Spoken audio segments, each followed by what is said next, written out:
Lumen nomor 11744, 30 September 2024.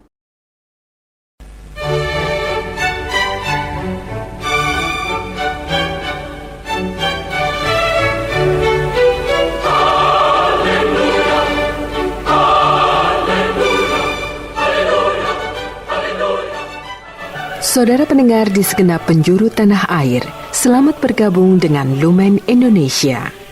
Lumen Indonesia siap melayani Anda setiap hari. Saudara terkasih, marilah kita bersatu dalam Tuhan kita Yesus Kristus yang tidak berubah dahulu, sekarang, dan selama-lamanya. Allah Sang Maha Rahim mengasihi dan menerima sebagaimana adanya kita.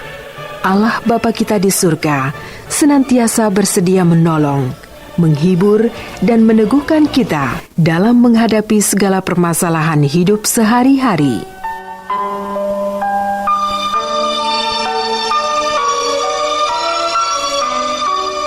Saudara-saudari, marilah kita mendengarkan renungan dengan judul Yang Terbesar.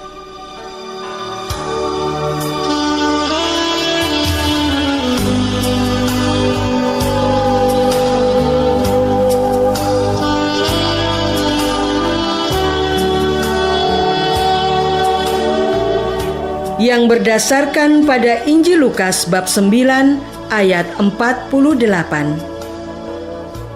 Yesus bersabda, "Karena yang terkecil di antara kamu sekalian, dialah yang terbesar."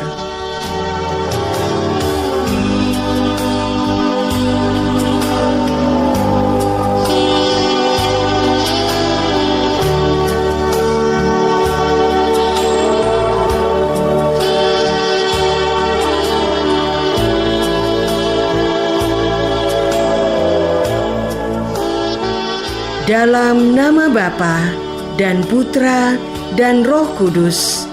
Amin. Saudara-saudari terkasih dalam nama Tuhan Yesus Kristus. Pada suatu ketika, timbullah pertengkaran di antara murid-murid Yesus tentang siapakah yang terbesar di antara mereka.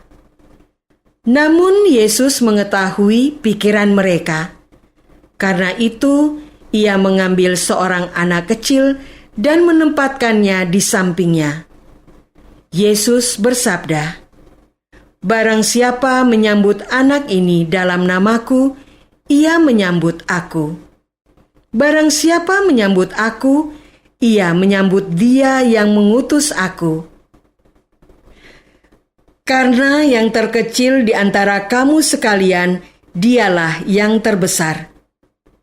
Yohanes berkata, "Guru, kami melihat seorang mengusir setan demi namamu. Kami cegah orang itu, karena ia bukan pengikut kita." Yesus bersabda, "Jangan kamu cegah, sebab barang siapa tidak melawan aku, ia ada di pihak kamu." Saudara-saudara terkasih, salah satu orang kudus yang dirayakan Gereja Katolik pada hari ini sungguh-sungguh membentuk dirinya sebagai seorang pengikut Yesus.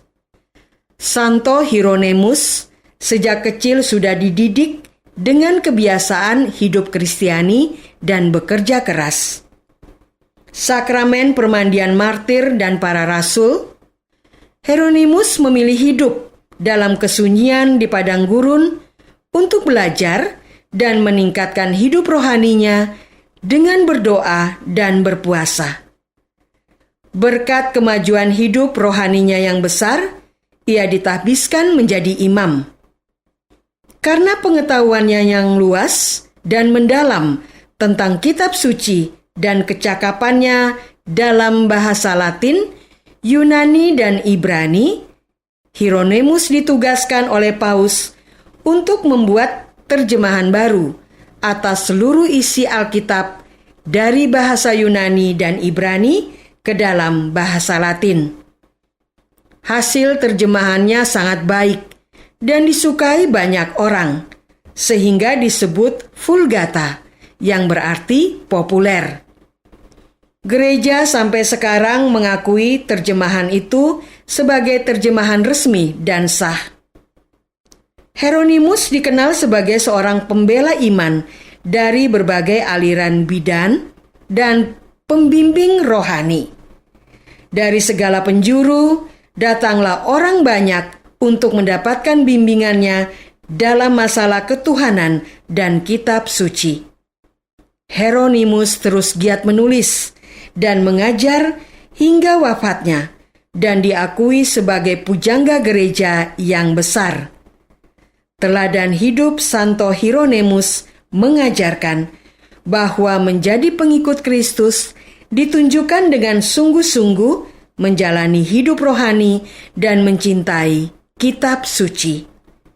Bagi kita yang hidup 2000 tahun setelah masa Yesus hadir di dunia, kitab suci inilah yang menjadi jalan kita mengenal Yesus, ajaran, dan karyanya. Saudara-saudara terkasih, ternyata Yesus tidak mensyaratkan hal-hal yang hebat untuk dinyatakan sebagai muridnya. Yesus hanya ingin kerendah hatian. Mengapa rendah hati menjadi penting? Karena Yesus sendiri sungguh berendah hati dalam ketaatan kepada Bapanya. Yesus tinggalkan semua yang dimilikinya sebagai Allah Putra. Yesus bersedia menjadi manusiawi ragawi, duniawi, bahkan menderita sengsara dan wafat seperti layaknya manusia. Apa yang bisa lebih diturunkan dari seorang manusia? Kesombongannya. Manusia selalu membanggakan bahwa dirinya lebih dari manusia lain. Aku kaya, kamu miskin. Aku berpangkat, kamu hanya rakyat. Aku sarjana, kamu cuma sekolah dasar. Aku berjasa, kamu tanpa makna. Semangat manusiawi pada umumnya ini sungguh berlawanan dengan semangat Yesus. Itulah sebabnya Yesus tidak menyukai para muridnya yang hendak menyatakan dirinya sebagai murid yang paling dikasihi, yang paling penting, yang paling pandai, yang paling berjasa bagi karya-karya Yesus. Saudara-saudara terkasih, tindakan Yesus yang meletakkan seorang anak kecil di tengah-tengah mereka menunjukkan bahwa memiliki sifat seperti anak kecil itulah yang menjadi ciri pengikut Yesus. Seorang anak kecil tidak pernah mengangkat dirinya lebih tinggi daripada orang lain. Yang dibutuhkan seorang anak kecil hanyalah rasa aman dan nyaman bersama orang yang mengasihinya. Itu sudah cukup. Yesus hendak mengajak para muridnya untuk hanya mengandalkan Tuhan dalam hidupnya. Bukankah Tuhan tidak pernah meninggalkan kita? Semestinya kita selalu merasa aman dan nyaman karenanya. Masalahnya, banyak orang tidak mempercayakan hidupnya kepada Tuhan. Mereka mencari kekuasaan lain yang dianggap mampu menyelamatkan hidup mereka. Manusia berebutan kekuasaan di berbagai bidang. Dengan memiliki kekuasaan, mereka dapat memiliki uang. Dengan memiliki uang, mereka dapat mengatur banyak orang agar taat kepadanya, agar dapat membeli sebanyak mungkin harta benda. Namun, bukankah umur manusia diatur oleh alam dengan batas waktu?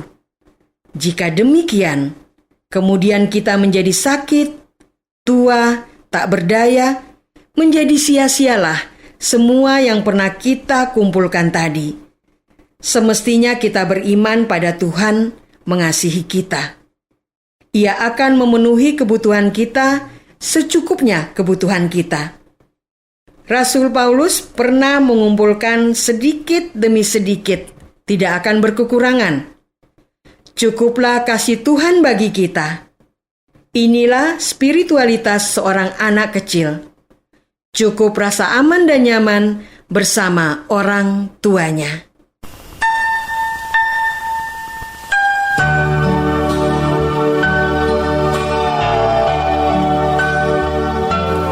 Marilah kita masuk dalam saat hening sejenak untuk meresapkan renungan yang baru saja kita dengar bersama dalam kehidupan iman kita masing-masing.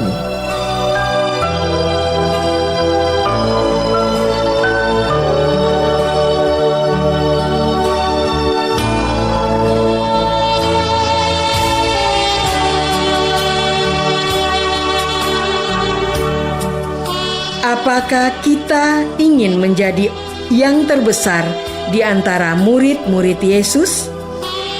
Apakah hidup kita mewartakan karya Yesus? Marilah kita berdoa. Ya Tuhan, kami sibuk berupaya menjadi murid Yesus yang terbesar. Namun hidup kami jauh dari ajaran Yesus. Kami tidak seperti kanak-kanak yang mempercayakan hidupnya kepada Tuhan. Ajarlah kami menjadi kanak-kanak. Engkaulah Tuhan kami, kini dan sepanjang masa. Amin. Semoga kita semua selalu dinaungi dan dibimbing oleh berkat Allah yang Maha Kuasa. Dalam nama Bapa dan Putra dan Roh Kudus. Amin.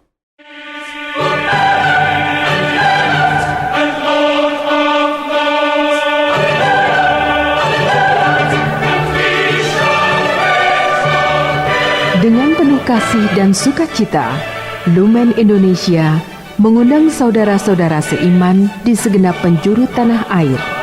Sekiranya ada tanggapan ataupun saran, kirimkan surat Anda ke Lumen Indonesia. Terima kasih atas perhatian Anda. Sampai berjumpa lagi dengan Lumen Indonesia pada waktu dan gelombang yang sama esok hari.